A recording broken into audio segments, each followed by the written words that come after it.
because I've been to the mountaintop. All we say to America is be true to what you said on paper. Let freedom ring from Stone Mountain of Georgia. I just want to do God's will. And He's allowed me to go up to the mountain. We hold these truths to be self-evident that all men are created equal. Hi, I'm Carolyn R. Coleman, Councilwoman for the District 10. Thank you for tuning in. Today, I have a special guest with me to commemorate the Dr. Martin Luther King legacy. We will have a conversation. That special guest is Judge John Michael Guidry. Judge Guidry, great to have you here, of course. Great to be here. You're no stranger. These are your stomping grounds. You probably stumped them before I did.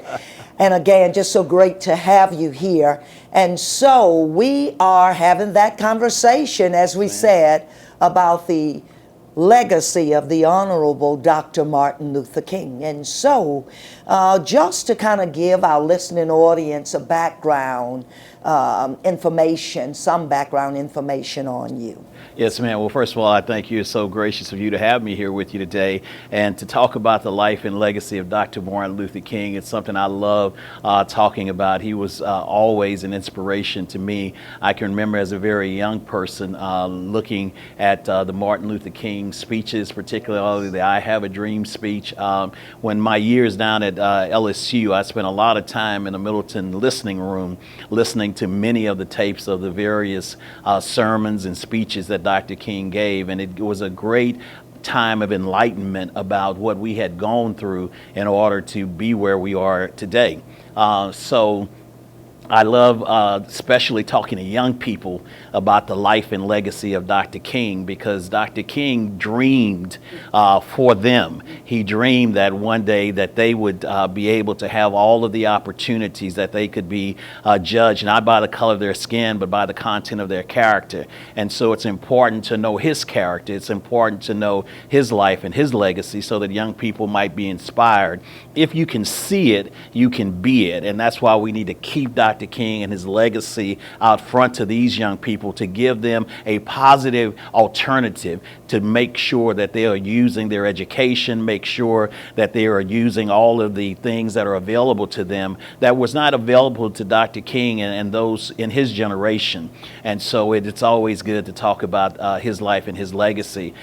You're correct. I grew up here. I like to tell people I'm just a poor boy from South Baton Rouge, from the bottom. I grew up right there on Paris Street, and of course, went to the McKinley High School, 1980 graduate of McKinley, went on to Louisiana State University, and then to the Southern University Law Center, where I graduated in 1987. I have served in the Louisiana House of Representatives and in the Louisiana Senate, and for the last 25 years, I've served as a judge on the Louisiana First Circuit Court of Appeal. I'm only the second African-American. Judge Freddie Pitcher was the first African-American to serve on our court, and I replaced Judge Pitcher, and in January, on January 1st, becoming the first Chief Judge, January 1st of 2023, the first Chief Judge in over the 100-year history of the Louisiana First Circuit Court of Appeal. I move into that Chief Judge position. None of that would have been possible had it not been for Dr. Martin Luther King.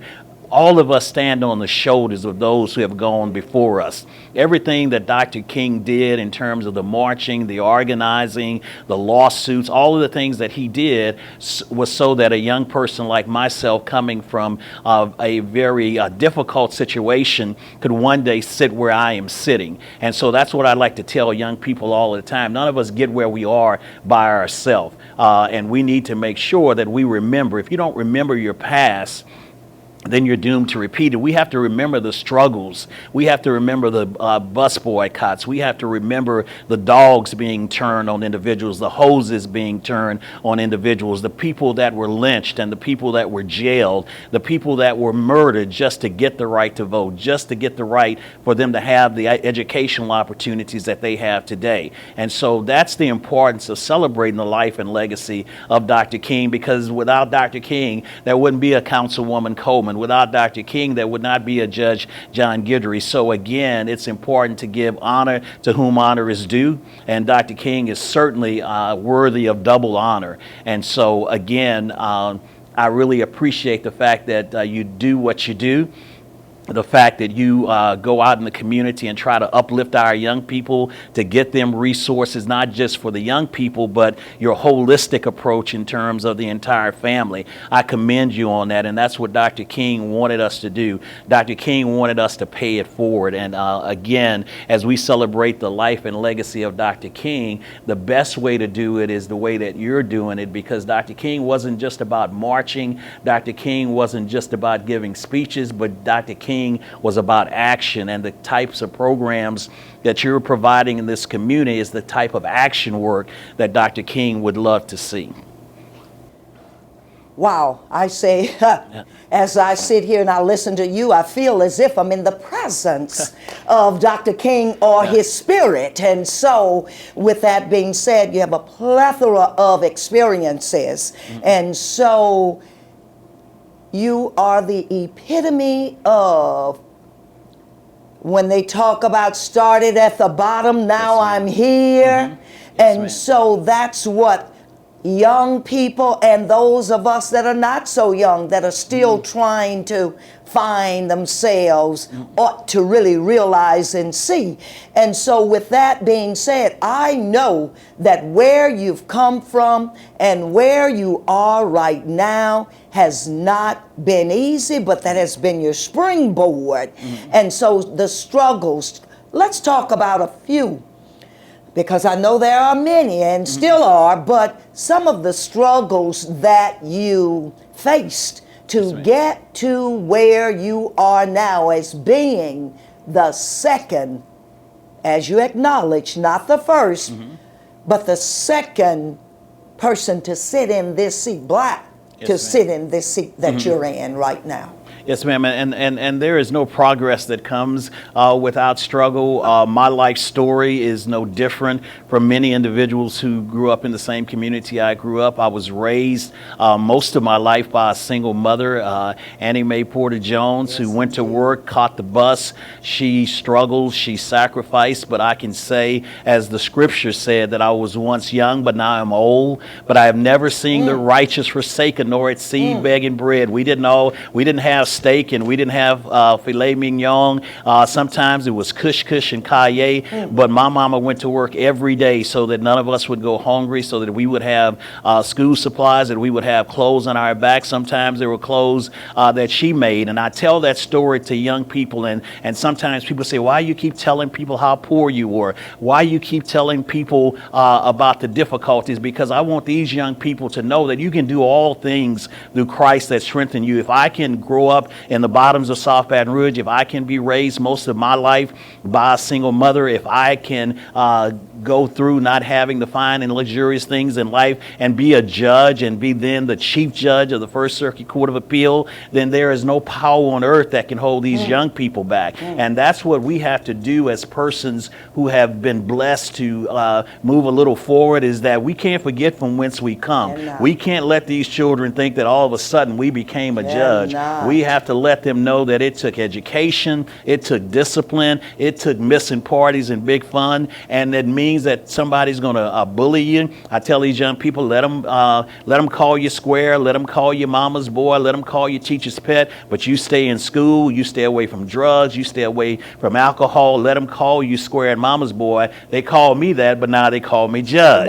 And so, I tell those young people that I want to make a witness about where God has brought me from, to let them know the same thing that he's done for me, he can do for them. That's it. And then when these young people, I find that when we can really have a conversation with them, such as what you just spoke, then they really realize that we're human, that we are human, and this is where we've come from, where you are right now. So we feel your pain. We know where you are, but there is hope. And when you alluded to Dr.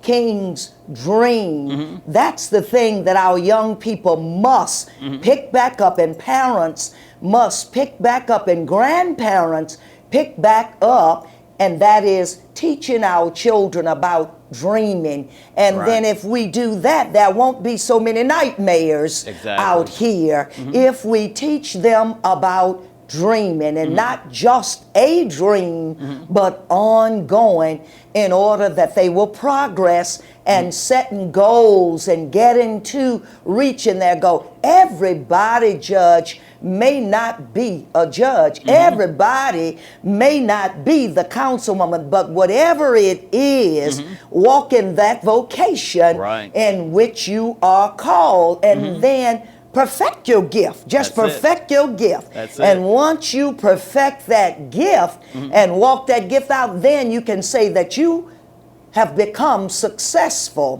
And then it's not all about making money, but it's about your gift that you are walking in and being able to help others and to duplicate yourselves. You know, a real leader, a true leader, a good person duplicates himself or herself in as they on this on this road here, for sure.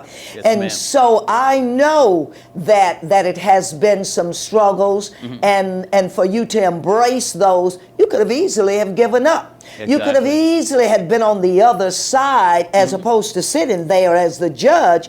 Could have been on the other side of many that come before you.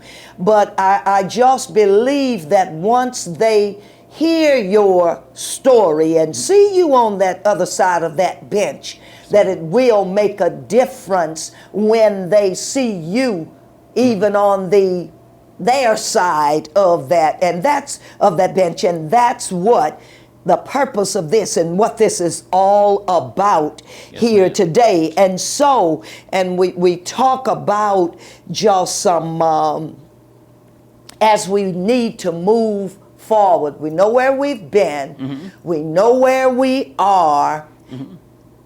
What do we do to move forward to get to where we need to get to? And we know that it's ongoing. We can never cap out and think that we've made it. I don't care how much we dress up. I don't care what we drive. I don't care what we eat. But we will can never just rest on our laurels and say that we have made it. It is truly ongoing, but there are some steps to get to, and I know that you've stepped some steps from where you were and where you are, and then you still dreaming. Yes, ma'am. And as we talked about earlier, the fact that, you know, people misconstrue that Dr. King was just a dreamer.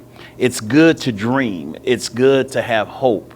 It's good to have faith, but faith without works is dead. And Dr. King, as a ordained Baptist preacher, he was the son and grandson of Baptist preachers, and so he understood that it was the work that needed to be done. And so it's good to talk about his I Have a Dream speech in 1963, but at the same time, we have to focus these young people on the fact that, first of all, Dr. King got his education. Dr. King graduated from high school at age 15. He went on to Morehouse College, graduated at 19. He went on to Crozier Theological Seminary and got a degree, a seminary degree, and then went on to Boston University and got an earned PhD in systematic theology. So that should tell young people, get your education.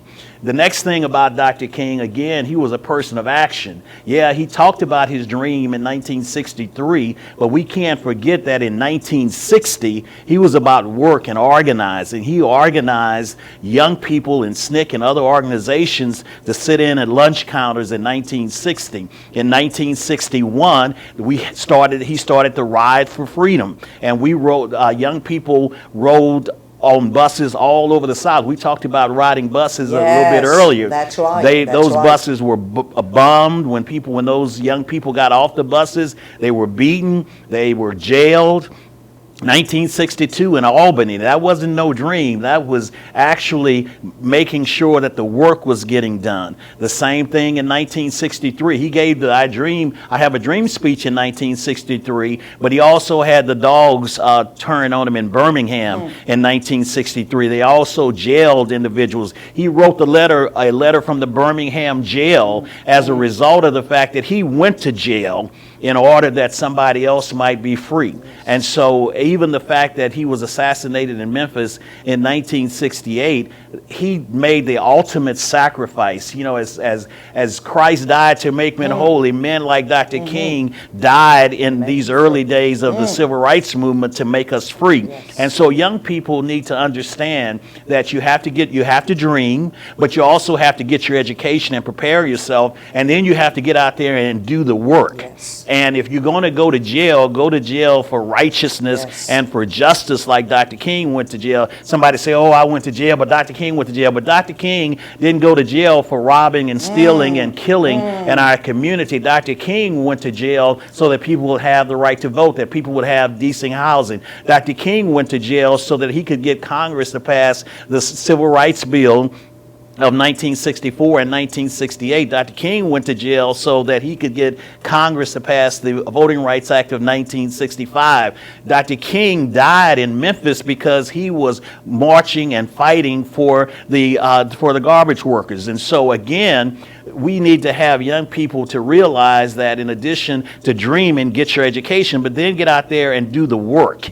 And so as we focus on the life and legacy of Dr. Martin Luther King, we realize that his was a life of suffering. His life was a life of sacrifice. You know, Dr. King, in terms of the marching, he marched over 6 million miles. That's a lot of miles. And then if you would ask him at that time, he'd probably tell you, my feet are tired, but my soul is at rest. Yes, and so I say to young people all the time, is that you're not going to get where you want to be in this life unless you are willing to be disciplined, to get your education, to be sacrificial, and to be respectful. Yes. One of the things I'd say to young people all the time, a well-placed yes ma'am and a well-placed no sir will take you a long place in life. It'll take you a long ways. And so, and Dr. King was about that. Dr. King, when you look back at his life and when you look back at his legacy, it ought to be an inspiration to our young people, but it also should be a reminder to them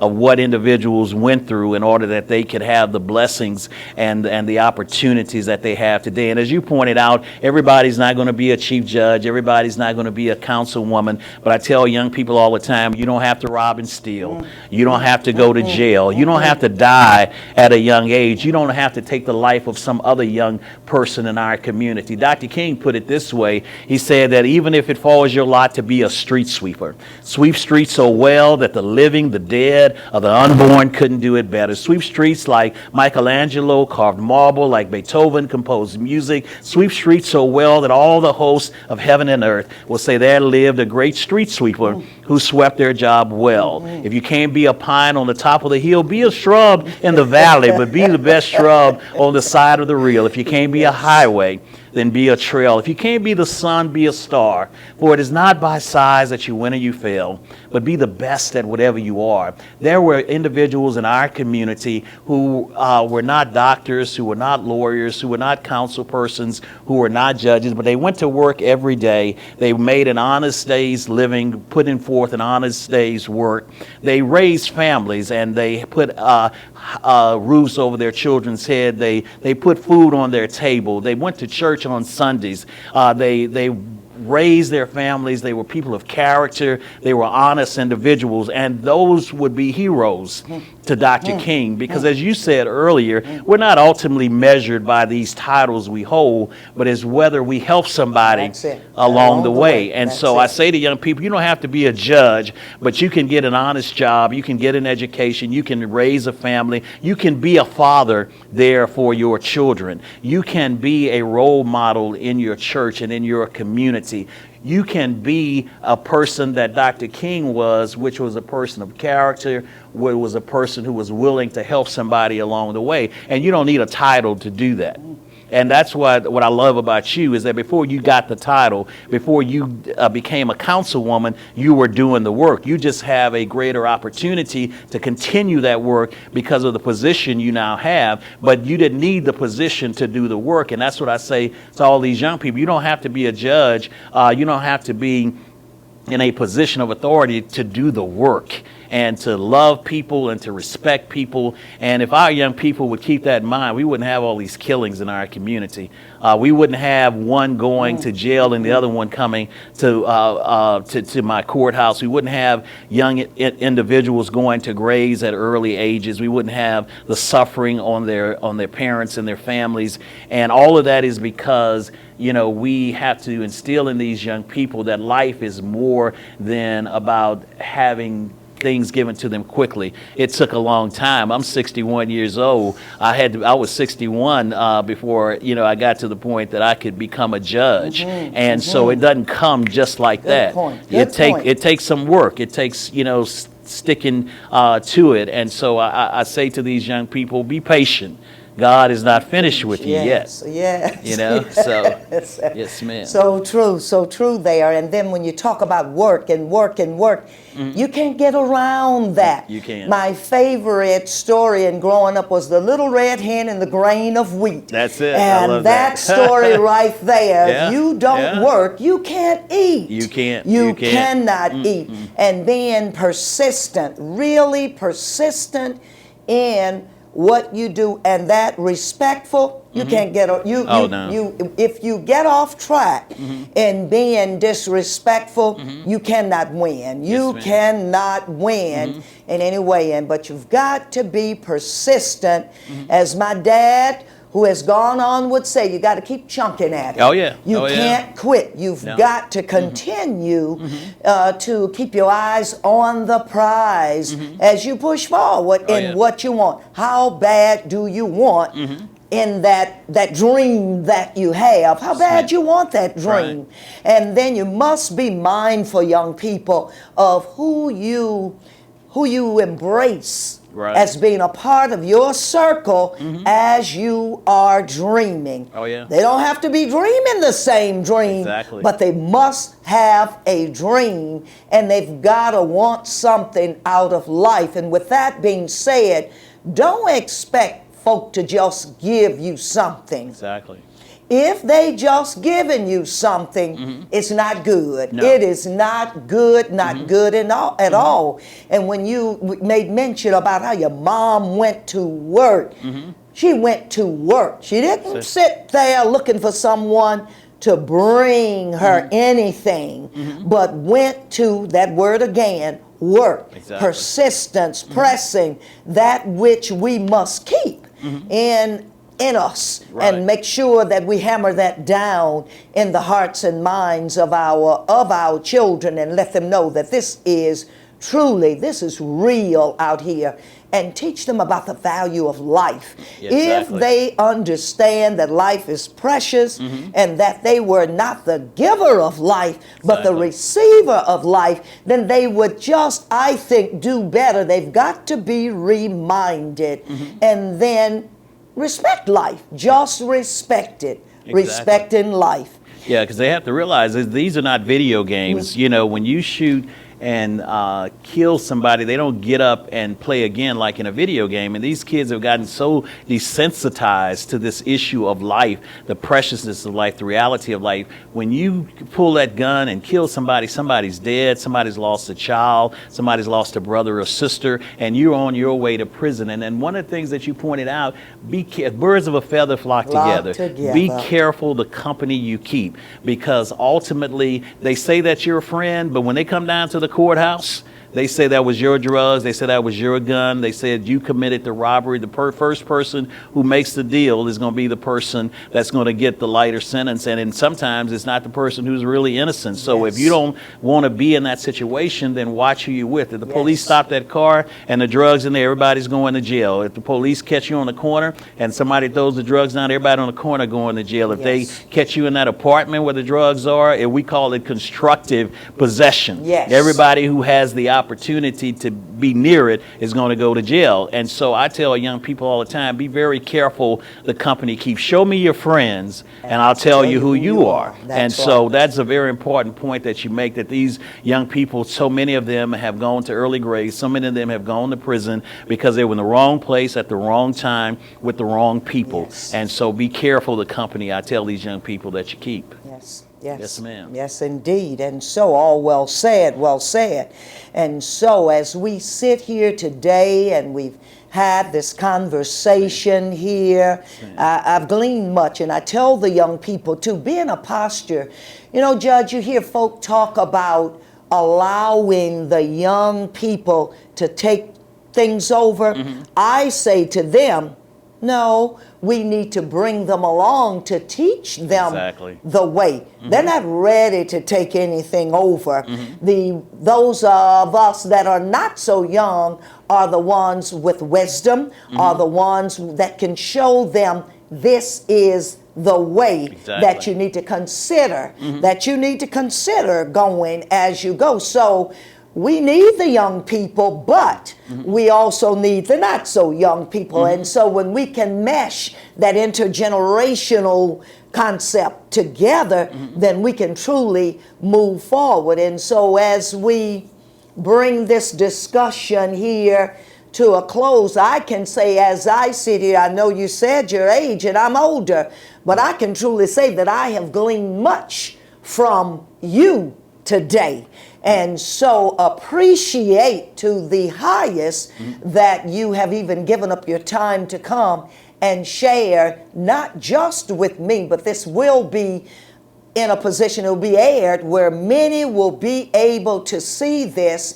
And so that, and we're going to YouTube it as well, because this is something that's worth being seen over and over again. And so, again, I say thank you today for being my guest here in this conversation, acknowledging Dr. King and all that he has done. And truly, you have enlightened many of us with your knowledge of Dr. King there. And so I just yield to you just to get a little bit more there. Yes. Well, I want to thank you again for having me. I want you to know that we are watching you, and you are an inspiration to us. Young people are watching the work that you do. As you pointed out, what you are doing is a teachable moment for these young people. The songwriter said, "Now we see the children are our future. Teach them well, so that they can lead the way." And that's what you were talking about, the fact that we have to teach these children so that they can lead the way. And again, that's what they're looking to individuals like yourself, you know, to be their role models, to be their teachers. And the community is we want you to know we see you. We see the work that you're doing in the community for housing, to clean up blight in our community, to make sure that young people have opportunities here at the Butler Center. We were talking earlier about the Brooks Pool, how you have made sure to do the outreach to make sure the kids got there to the pool so that they would have those opportunities. When I was a young person, we ran to the pool, but now the type of outreach that you have to do to get them out of the house, off the video games, and to get them out in the park, and to get them out to the pool, and to get those kinds of opportunities, that doesn't just happen. It takes the hard work. And that's what Dr. King said about that. You know, progress is never inevitable. It comes as a result of the hard work and the prodigious efforts of persons. And so that's what I like about what you're doing, is that's what Dr. King wanted us to do, is to do the work. And the best way I tell people to celebrate the life and legacy of Dr. King is to do the work. And that's what Dr. King was all about, not just dreaming, but doing the work. And when you do the work, then these young people who come behind you, they will see that work, and they will emulate that. They will emulate that positive work ethic rather than emulating just some of the stuff they see on TV. Yes, ma'am. Yes, indeed. And so I say to you, the Honorable Judge John Michael Guidry, I appreciate you coming today, sharing on this occasion with me just all of the information here that have been given, that I've gleaned, and that you've shared, and that look forward to more to come. But I appreciate what you've done today. And I appreciate the opportunity. I appreciate you, and thank you for your service to our community. God bless you. Thank you. Yes, ma'am. And so I say to my constituents, and really to Baton Rouge, Louisiana, I want you to continue to watch and look for this information on Channel 21, coming to you soon.